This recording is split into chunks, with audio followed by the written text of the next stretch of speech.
Welcome back to the closing session of the Creative Flip final conference, Flipping the Future. It was really a pleasure to have you with us here the last 2 days, and really a pleasure to have with us here 3 renowned speakers to close this wonderful, inspiring conference. I would first like to give the floor to Mr. Niklas Nienaß, who is the member of the European Parliament since July 2019. He is also the member of the European Parliament's Culture Committee for Culture and Education, and a renowned proponent of the sector of the voice for the authors and performers' rights in particular, and also initiator of the Cultural Creatives Friendship Group in the European Parliament. It is really a pleasure to have you with us here in the studio, given that the Creative Flip is a pilot project initiated by the European Parliament. So it's really fitting to have you with us here today for the closing. And I give you now the floor. Thank you very much for welcoming me here today. Thank you very much, especially for everybody for taking the time to discuss these very important issues. You know, I think that Europe should be the guarantee for freedom of the arts, and should be the guarantee for a thriving European liberal culture. And that means that we have to guarantee security, freedom, and unity or togetherness. First of all, concerning security, I think this crisis has shown how devastating external effects can be for the whole community and for the whole sector. If we want to overcome that, if we want to ensure that in the future we don't have problems like these anymore, I think it's imminent that we ensure a European-wide social security issue, just to have a safety net, right, on which we can build up on. And then the second question is one concerning freedom. How do we ensure freedom in Europe? And for that, I think it's very important not just to oppose those turnbacks from statehood side, like we saw in several member states who are trying effectively, especially together with this devastating pandemic, to diminish the freedom of culture, but also that we ensure that there is a certain freedom apart from economic necessities, from the necessity to be mainstream, but to give the freedom to also deliver culture in a new and different way, like so many projects have been shown here today and yesterday. And then the third point, and that I think is the one that really brings this conference in the spotlight, is the question of togetherness. It's the question of how can we ensure that we work together for once, that we have an experience, a cultural experience that unites people. But on the other hand, I think it's very important that we unite the culture in a sense of political show. To show that there's a unity in the cultural sector. It's not about doing the same culture over and over again. It's about ensuring that those people who make culture and who create all this creativity, that they are represented in society. And for that, I do believe we need to come together more often. That's one reason, by the way, why we founded the Cultural Creators Friendship Group. To bring together members of parliament who are working and supporting the cultural field and the creators. And I think it's a similar reason why we have this Creative Flip, the conference here, in not just in the past 2 days, but also in the last year, and we will see more of that in the future as well, is to bring together ideas and exchange each other, and then take those ideas and visions and ideals to the political sphere. Because what I'm at the moment experiencing, and probably you'll do the same, is that we saw groups of people who were also affected by the pandemic, but they were organized quite well and they got very much support, and the cultural sphere was often forgotten by politicians. And I think that's a pity, and we should not make that happen in the future again.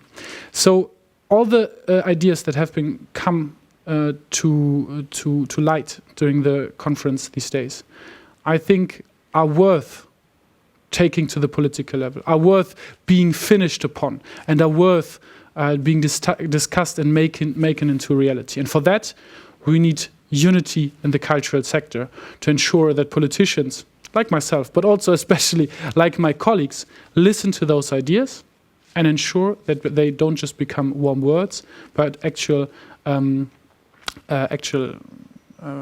political action.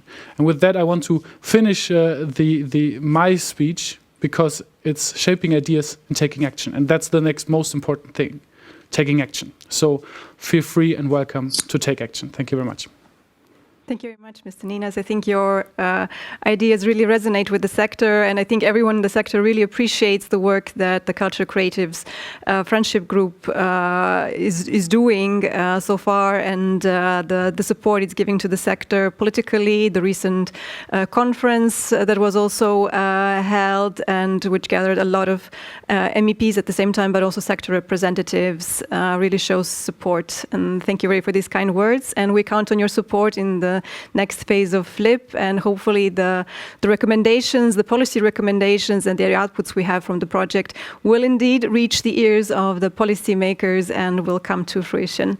And with this, it's really my pleasure to now move to the European Commission, to Ms. Catherine Magnant, who is Deputy to the Director and Head of Unit for Cultural Policy, and who has been in charge, in a way, for following our project from the very start, together with her colleague Barbara Stacher, our policy officer. Really also to use the chance to thank you both for your support throughout the 2.5 years of the project. And it's really a pleasure to have you with us here for the closing. And I would now like to give you the floor for your closing words. Thank you very much, Dubravka. The pleasure is really mine as well. It was a fantastic project. It is a fantastic project, which is going to continue. But first, I promise I won't, try and move my camera too often. I'm joining you because of technical problems on my mobile phone, but I hope that's not too much of an inconvenience. I want to highlight first that, this project, the FLIP project, is a pilot project from the European Parliament, implemented by the European Commission, of course, with the tremendous action. I mean, the real implementers on the ground are, of course, the project partners. But with that, I want to underline how powerful we can be when we work together. And I think the FLIP project is a successful project. And again, when Parliament, Commission, and the sector work together, we can do great things. And that's the way how we should move forward. Now, I think also the title of the event, Flipping the Future, is really great. That's what we need to do. We need to change the odds, recover from this brutal pandemic, and make sure that the cultural sector grows stronger and more resilient, and basically in the first step recovers. Now, as Mr. Niklas says, the issue of freedom is extremely important. So I want to flag that we shall have a workshop on the freedom of artistic creation in the second half of the year, which hopefully will contribute to the debate. You also touched upon, Mr. Niklas, the issue of social security. As I said yesterday during the debate, this is also an issue on which we want to work. EU competences are very limited. We cannot impose things on the national scene, but we can certainly highlight what's happening in some countries, what can be learned and shared. And we shall work on the working conditions of artists, comparing issues like the status of artists, basic incomes in some countries, social condition, tax, etc. We will start doing that as of September, and it has never been done. And I am convinced it's a useful work to do. I will now finish announcing two more, next steps that we are going to undertake. The first one is to release a funding guide for the cultural and creative sectors in EU programs. We want it to be ready in October. And the idea is that in one single place, on the internet, as well as on paper or on the web, the sectors can find a simple explanation of where to go to apply for EU funding in all EU funding that are currently open. So it's more than 15 programs from Horizon Europe to Digital Europe, of course, Creative Europe, but much more than that. And it's a big job. We are doing it at the moment, and it should be ready in October. And of course, Creatives Unite will be the first place where we shall have this funding guide accessible. And finally, we have also put together guidelines for the safe resumption of the cultural activities in the EU. We hope to adopt them very soon, maybe this week or next week. And again, we work together with the center based in Stockholm called the European Center for Disease Control. And the documents will contain, a range of simple, but I believe useful guidelines, as well as an announcement of next steps that the Commission will take, and as well as what we recommend to member states. So that's what we have on our plate for the time being. We will keep being as active as we can to support the cultural sectors. And I want again to say how, pleasant, fruitful, useful, I think, our collaboration has been with you, the creative hubs, with the Goethe-Institut and all the projects partner, all the whole consortium. Flip is a successful project. We're very proud of it. Creatives Unite is a fantastic also success. And from the bottom of my heart, I would like to thank you. And I would like to say that I'm looking forward to continuing the collaboration in one shape or another in the future. Thank you. Over to you, Dubravka. Thank you very much, Catherine, for these very kind words, and also for the announcements that you have shared with us. I think we're all looking forward to the communication on the safe reopening, but also on the EU funding guide, because as you say, with the wealth of the funding opportunities, it can be a bit challenging to find your way around. So I think the sector will welcome this guide with open arms. And with this, we now switch to actually the project partners of the Creative Flip. It's my pleasure to have in the studio with me Dr. Elke Kaschl-Mohni, Regional Director for Southwest Europe at the Goethe-Institut.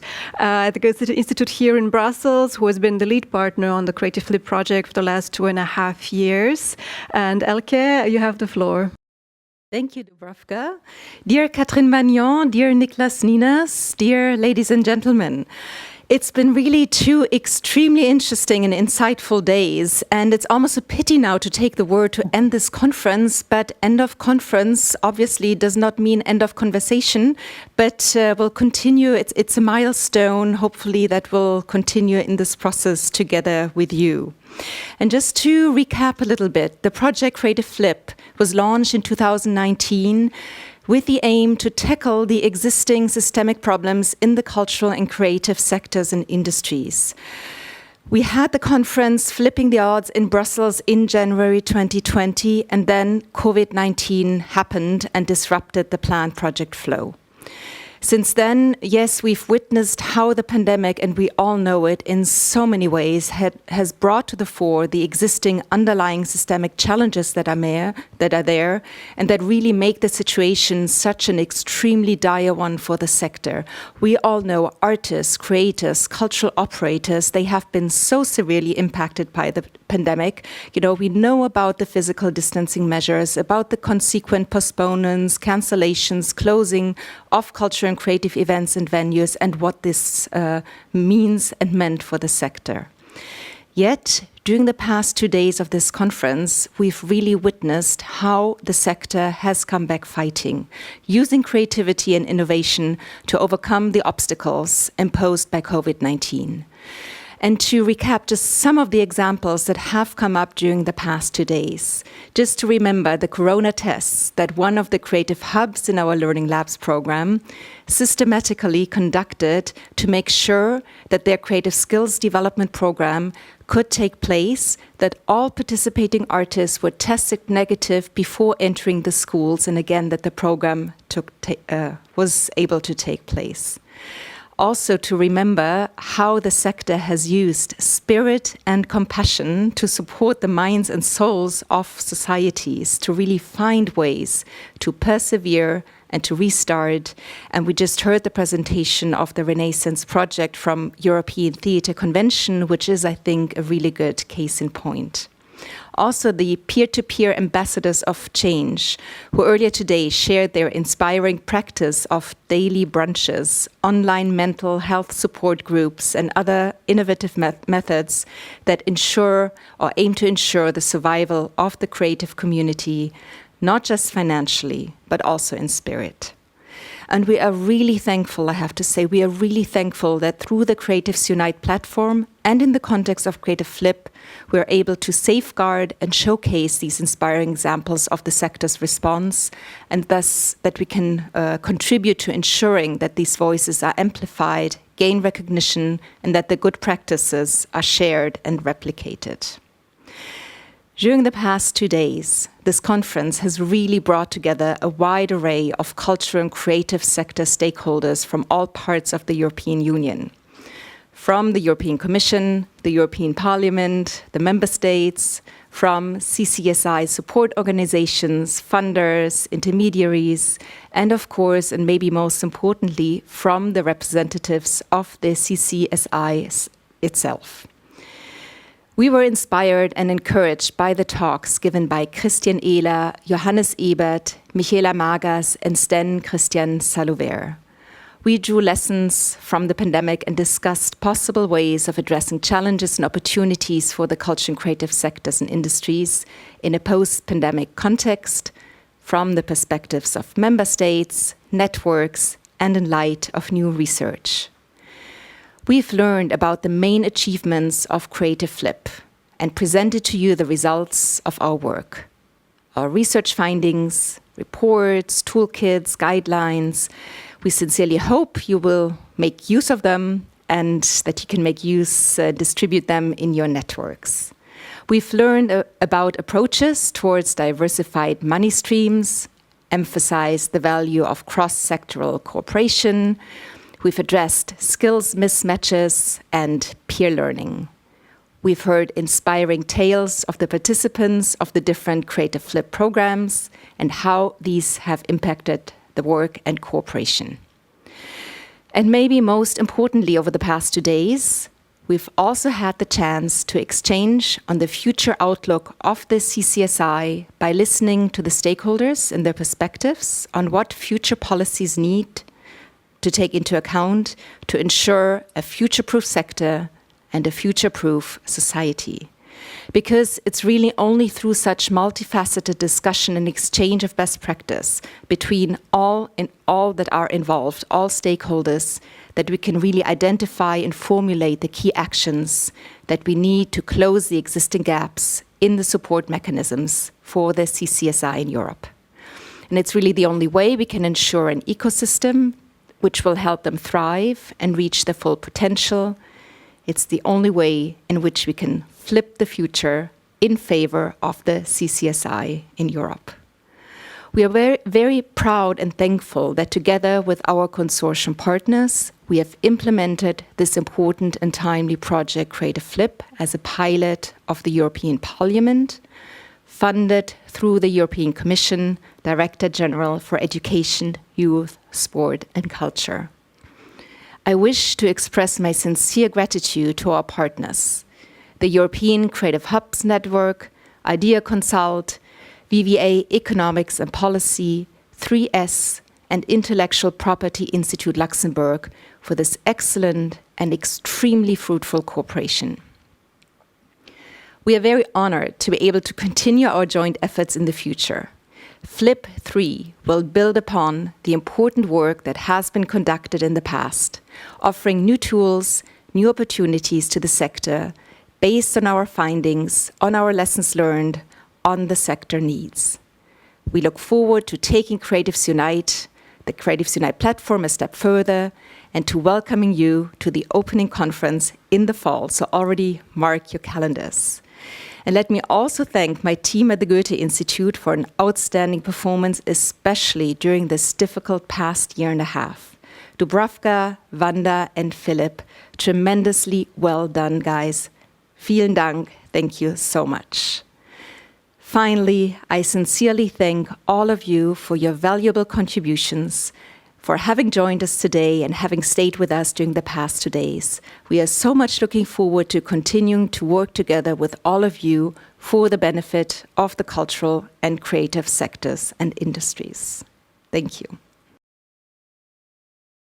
Thank you very much, Elke. I think your speech has really summarized really well everything that we've discussed over the last 2 days.